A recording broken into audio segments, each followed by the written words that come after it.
बिस्मिल्लाहिर्रहमानिर्रहीम। अस्सलाम वालेकुम नाज़रीन, आप यूट्यूब चैनल देख रहे हैं। मैं इमरान खान हूँ। सबसे बड़ा मामला जो है वो आर्मी चीफ के नोटिफिकेशन का फंसा हुआ है। अब कुछ एस्टेब्लिशमेंट की जानिब से खबरें चलवाई गई और उन खबरों में ये दावा किया गया कि नोटिफिकेशन की तो ज़रूरत ही नहीं है और इन खबरों के लिए कुछ एक्सपर्ट्स का सहारा लिया गया।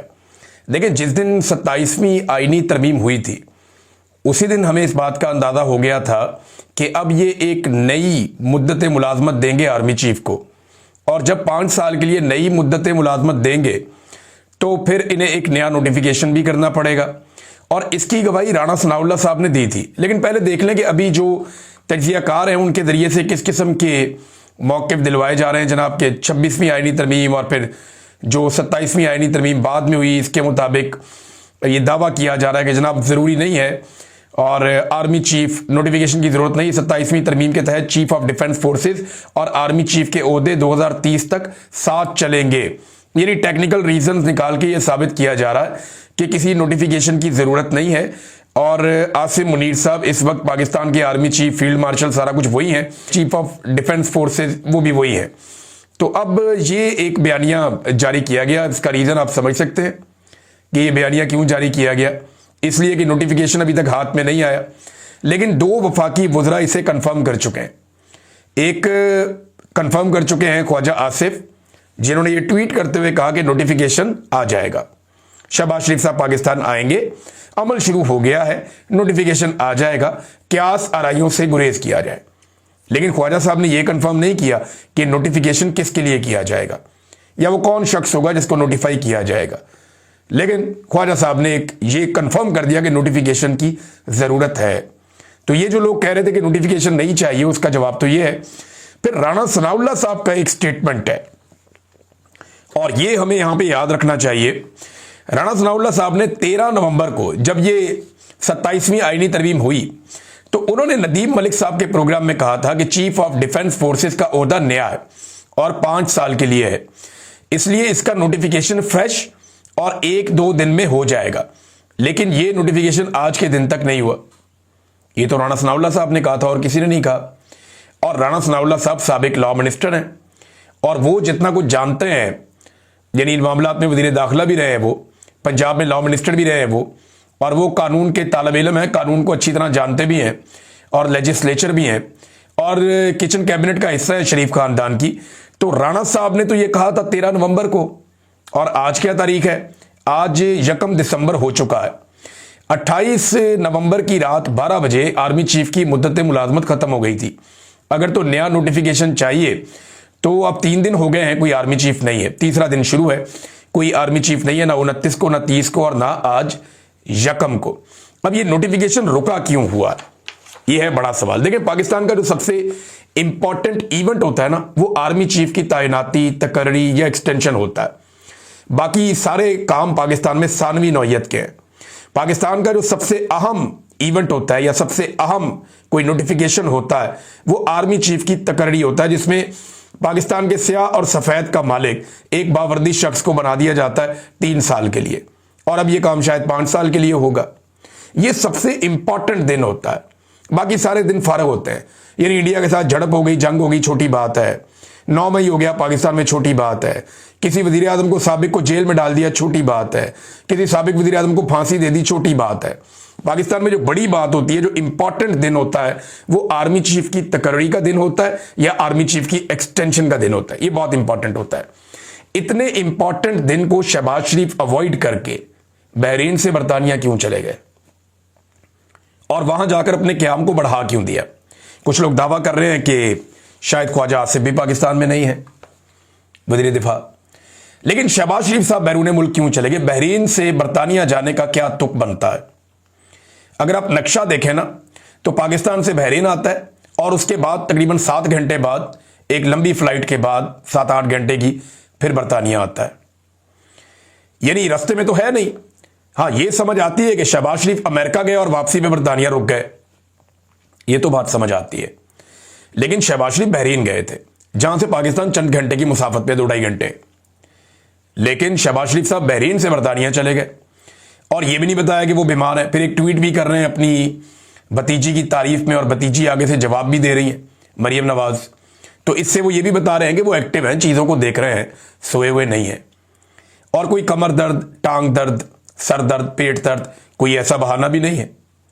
यानी शहबाज शरीफ साहब इस बात में बड़े माहिर हैं, जब भी उनके ऊपर केसेस बनते थे बीमार हो जाते थे, वो कमर में उनके दर्द निकल आती थी और वो अस्पतालों में दाखिल हो जाते थे। शहबाज शरीफ, नवाज शरीफ, वो इन चीज़ों के माहिर हैं। जैसे उन पर मुश्किल वक्त आता है वो अस्पतालों में पहुंच जाते हैं। जैसे ही उन्हें अदालत बुलाती है वो कह रहे हैं जी हमें कोरोना वायरस हो गया, हम अदालत में पेश नहीं हो सकते। ये बार बार हमने देखा है। लेकिन शहबाज शरीफ साहब बरतानिया गए क्यों? हालांकि ये रास्ता भी नहीं बनता। वो बहरीन से आगे बरतानिया चले गए और वहां पे जाके अपने स्टे को प्रलॉन्ग भी कर दिया, लंबा कर दिया। वजह क्या है? इतने इंपॉर्टेंट दिन तो शहबाज शरीफ साहब को पाकिस्तान आना चाहिए था। फिर आप गौर करें, जब 27वीं आईनी तरमीम हो रही थी तो शहबाज शरीफ साहब ने यानी यहां काबीना का इजलास बुला के मंजूरी दे दी। खुद शहबाज शरीफ साहब गालिबन आजरबाईजान के दौरे पे थे। आजरबाईजान से शहबाज शरीफ साहब ने कैबिनेट का इजलास बुलाया और यहां पे काबीना ने तरमीम की मंजूरी दे दी। इतना इंपॉर्टेंट काम। और ये एक छोटा सा नोटिफिकेशन है, शहबाज शरीफ साहब टेलीफोन पे अहकाम जारी कर सकते हैं।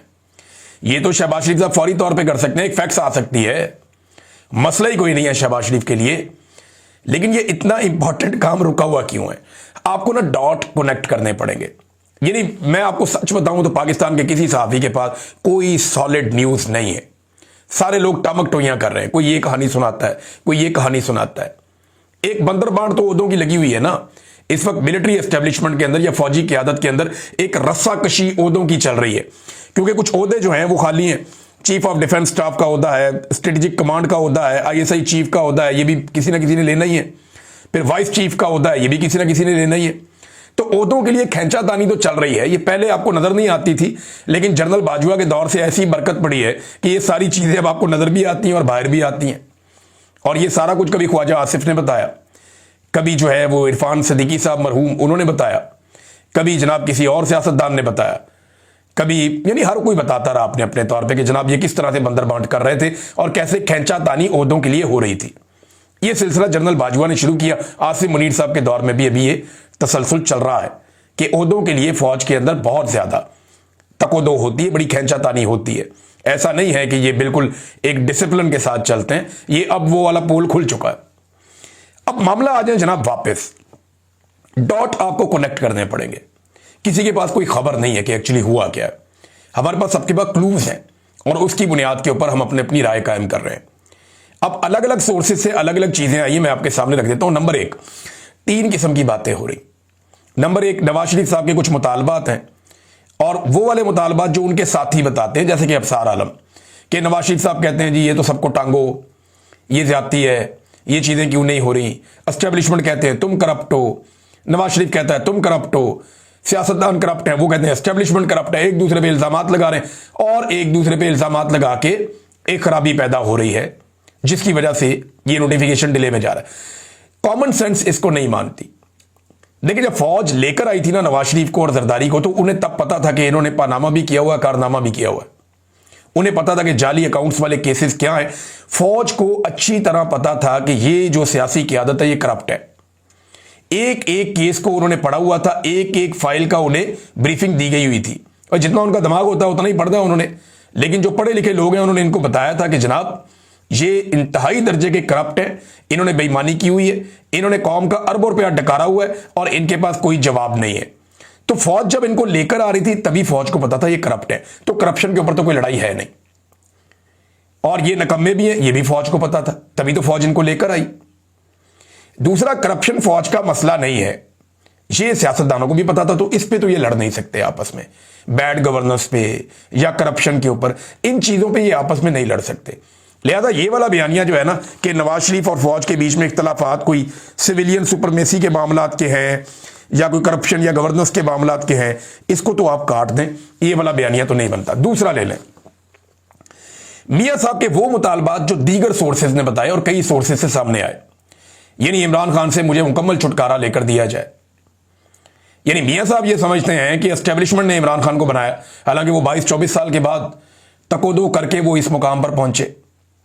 अब मियां साहब को लगता है कि एस्टेब्लिशमेंट ने क्योंकि बनाया और मेरी बनी बनाई गेम खराब कर दी, लिहाजा अब एस्टेब्लिशमेंट की जिम्मेदारी है कि इमरान खान से मुझे मुस्तकिल छुटकारा दिलवाएं और मुझे वापस वजीर आजम बनाने तक उनकी जिम्मेदारी है। ये बात जो है ना थोड़ा सा मंतकी लगती है। नवाज शरीफ के अंदर का इनकलाबी कभी कभी जागता है, लेकिन फिर फटाफट वो बूट पॉलिश कर देते हैं, वो सारा काम खराब हो जाता है। लेकिन ये मंतक इसलिए लगती है कि नवाज शरीफ के लिए अगर कोई वाहिद खौफ और रुकावट है तो वो इमरान खान है।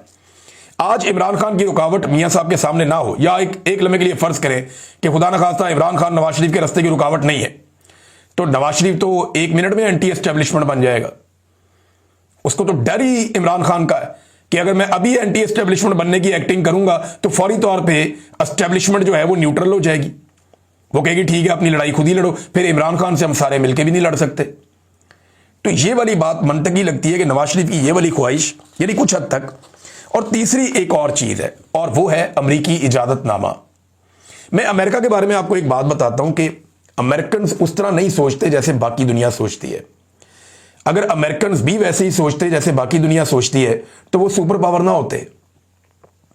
नॉर्मल लोग पता कैसे सोचते हैं, या नॉर्मल ममालिक वो ऐसे सोचते हैं कि ये आदमी हमारा वफादार है, इसने हमारे लिए काम किया हुआ है, हम इस पे भरोसा कर सकते हैं और ये हमारे लिए बेहतर आदमी है।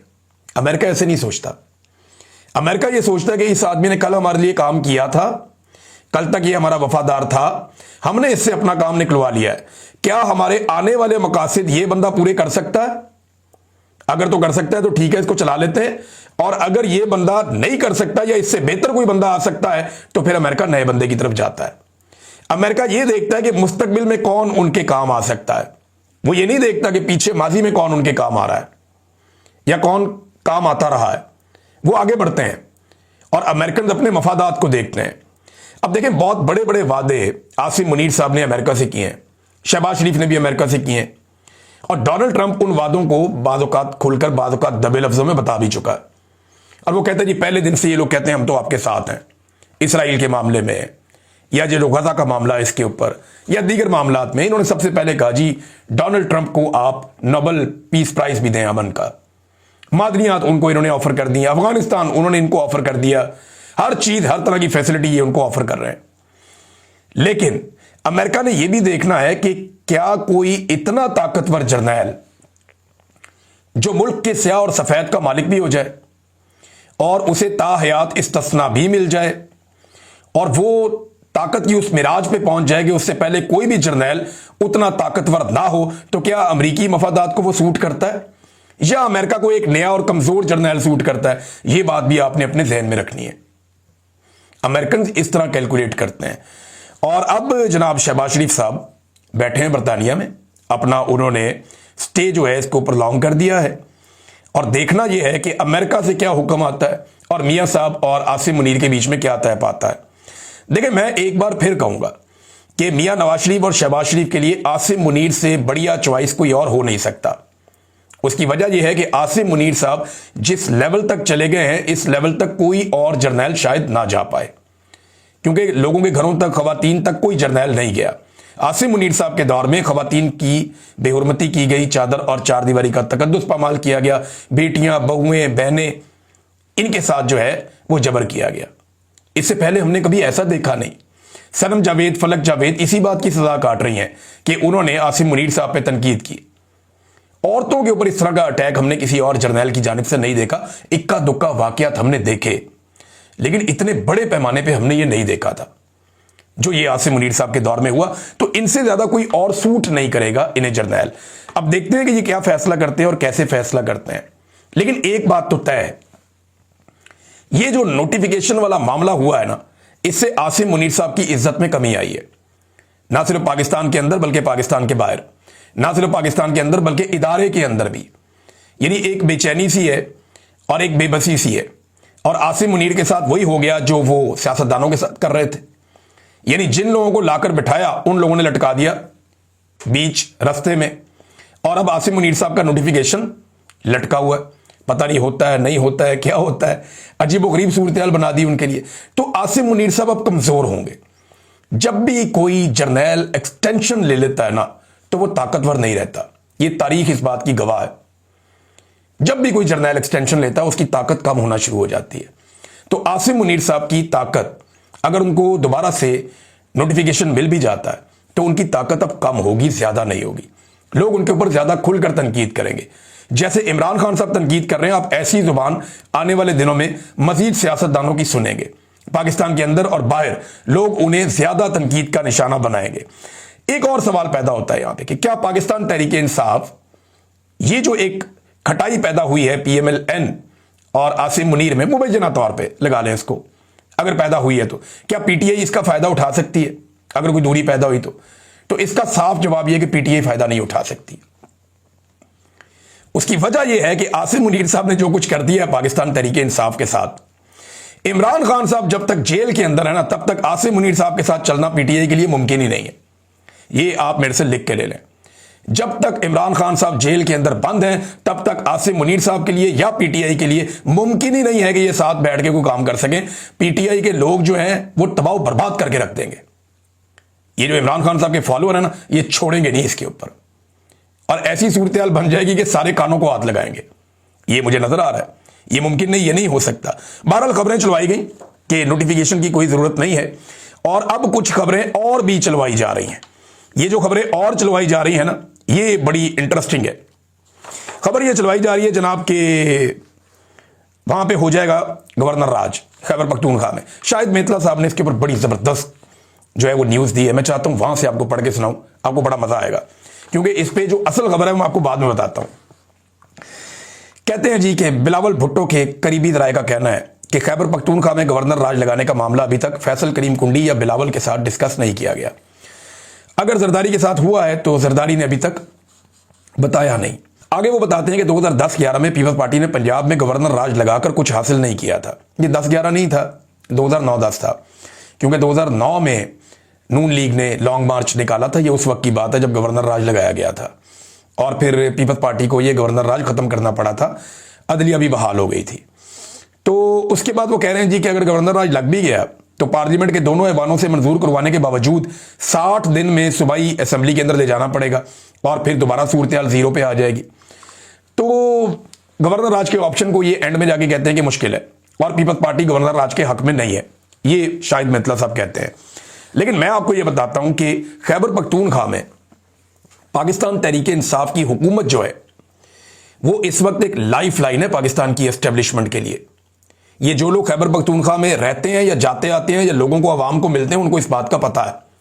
अगर पाकिस्तान तहरीक इंसाफ की हुकूमत को अगर खैबर पख्तूनख्वा में खत्म कर दिया एस्टेब्लिशमेंट ने, या वहां गवर्नर राज लगा दिया, तो याद रखिएगा वो आग भड़केगी, इनसे संभाली नहीं जाएगी। PTI की हुकूमत एस्टेब्लिशमेंट और अवाम के बीच में एक बफर जोन का काम कर रही है। खैबर पख्तूनख्वा की अवाम में नफरत भर चुकी है, और वो ऑपरेशन को एक गाली की तरह लेते हैं। और क्योंकि बीच में पाकिस्तान तहरीक इंसाफ की हुकूमत है, तो वो बहुत सारी चीजें एब्जॉर्व कर लेती है। पाकिस्तान तहरीक इंसाफ की हुकूमत बहुत सारे इल्जामात, बहुत सारी चीजें लगातार एब्जॉर्व कर रही है, और उसकी वजह से उनकी मकबूलियत को चोट भी लगती है। दूसरी जानिब एस्टेब्लिशमेंट जो है वो धड़ल्ले से अपना काम कर रही है। लेकिन अगर कहीं गवर्नर राज लगा दिया तो PTI की जिम्मेदारी खत्म, फिर अवाम जाने और एस्टेब्लिशमेंट जाने। तो ये मिलिट्री एस्टेब्लिशमेंट के साथ बहुत बुरा होगा। वो जो एक बफर जोन कायम है, बफर जोन कहते हैं कि दो फोर्सेस के बीच में एक ऐसा इलाका जो जहां पे दोनों नहीं आ सकती, तो एक बफर जोन होता है। तो वो लड़ाई से रोकता है, तसादुम से रोकता है। तो PTI की हुकूमत वो बफर जोन है एस्टेब्लिशमेंट और अवाम के बीच में। और अगर कहीं ये बफर जोन खत्म हो गया ना, तो फिर अवाम जाने और एस्टेब्लिशमेंट जाने, ये आप सब जानते हैं फिर क्या होगा। नाज़रीन, मंगल का दिन बहुत इंपॉर्टेंट है। इसके हवाले से शाहिद खटक ने भी कहा कि गवर्नर राज लगाने की ये धमकियां दे रहे हैं बिला वजह। ना गवर्नर रहेगा तो ना राज रहेगा, ये कोशिश करके देख लें। असल बात यह है कि मंगल वाले दिन से तवज्जो हटा रहे हैं। यानी कल के दिन में पाकिस्तान तहरीक इंसाफ के तमाम MNAs, MPs, सेनेटर्स और जितने ओहदेदारान हैं, वो सारे ना सिर्फ इस्लामाबाद हाई कोर्ट पहुंचेंगे, बल्कि उसके बाद वो सारे अडियाला जेल भी पहुंचेंगे। अब अगर नोटिफिकेशन हो जाता है, उससे पहले नोटिफिकेशन होने की सूरत में तो मुलाकात शायद करवा दी जाए। लेकिन अगर नोटिफिकेशन नहीं होता मंगल तक और इमरान खान से मुलाकात भी नहीं करवाई जाती, तो एक सिचुएशन बन सकती है। खैबर पख्तूनख्वा से वो रास्ते बंद करने का ऐलान कर चुके हैं, जबकि बड़े पैमाने पे जब अरकान असेंबली अडियाला के बाहर पहुंचेंगे तो एक नई सिचुएशन बन जाएगी। और ऐसी सूरत हाल में जब पाकिस्तान के अंदर कोई जिम्मेदार नहीं है, यानी शहबाज शरीफ पाकिस्तान से बाहर है, पाकिस्तान के अंदर कोई जिम्मेदारी उठाने को तैयार नहीं है, इस वक्त आईनी नुक्ता नज़र से बहुत सारे लोगों के ख्याल में कोई पाकिस्तान का आर्मी चीफ भी नहीं है, तो मेरा नहीं ख्याल कि कोई गोली चलाने का रिस्क लेगा। इससे पहले जो बार बार गोली चलाने का रिस्क लिया गया, ऐसा लगता है कि अब वो रिस्क लेना बहुत मुश्किल हो जाएगा। लिहाजा मंगल का दिन बहुत इंपॉर्टेंट है। सुहेल अफरीदी को नाकाम करने की बहुत सारे लोग कोशिश कर रहे हैं। उन्होंने वार्निंग जारी कर दी है कि हम नेम एंड शेम भी करेंगे जो लोग नहीं आएंगे, यानी सारे लोगों को पहुंचना पड़ेगा इमरान खान साहब की मुलाकात खोलने के लिए और उनकी कैद तन्हाई को खत्म करने के लिए। नाज़रीन, बन्नू में एक अफसोसनाक वाकया पेश आया, दहशतगर्दी का वाकया। 9 फौजी जवान जो है हमारे शहीद हो गए, जबकि बहुत सारे जख्मी हो गए हैं। अब इन हालात के अंदर जो है वो दहशतगर्दी भी बढ़ती जा रही है। दहशतगर्दी को कंट्रोल करना सिक्योरिटी फोर्सेस, इंटेलिजेंस इदारों और खैबर पख्तूनख्वा की हुकूमत की जिम्मेदारी है। लेकिन आप ये देख लें, कभी गवर्नर राज, कभी नोटिफिकेशन, कभी ये, कभी वो, कभी मुलाकात की बंदिश।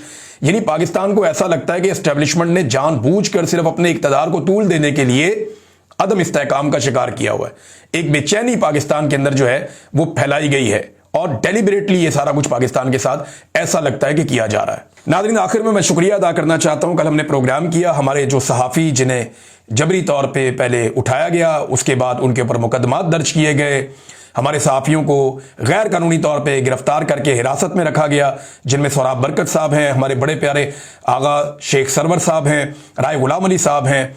और मैं आपको गारंटी देता हूं एक बात की, एक तो ओवरसीज पाकिस्तानियों का शुक्रिया जिन्होंने भरपूर आवाज़ उठाई। दूसरा, मैं एक गारंटी इस निज़ाम को देता हूं, इन तीनों में से एक भी नहीं टूटेगा, इन तीनों में से एक भी अपना मौक़िफ़ नहीं बदलेगा। बल्कि मेरी बात लिख कर रख लें, जब ये तीनों बाहर आएंगे ना, पहले से ज्यादा मजबूत अंदाज में, पहले से ज्यादा खुलकर ये अपनी बात करेंगे और ज्यादा जज्बे के साथ पाकिस्तान में हक और सच का आलम बुलंद करेंगे। क्योंकि ये पाकिस्तानी मिडिल क्लास से आए हैं। ये सियासतदानों की तरह नहीं है जिन्हें आप ब्लैकमेल कर लेंगे वीडियोस दिखा के या करप्शन की फाइलें दिखा के। ये मिडिल क्लास के लोग हैं, ये पाकिस्तानी मिडिल क्लास के सहाफ़ी हैं। ये मार खा लेंगे लेकिन पाकिस्तान के साथ खड़े रहेंगे, हक और सच के साथ खड़े रहेंगे। मैं आपको गारंटी देता हूं, ये तीनों जब बाहर आएंगे तो आप देख लीजिएगा। अब तक के लिए इतने ही। अपना ख्याल रखिएगा, अपने इस चैनल का भी। अल्लाह हाफिज़।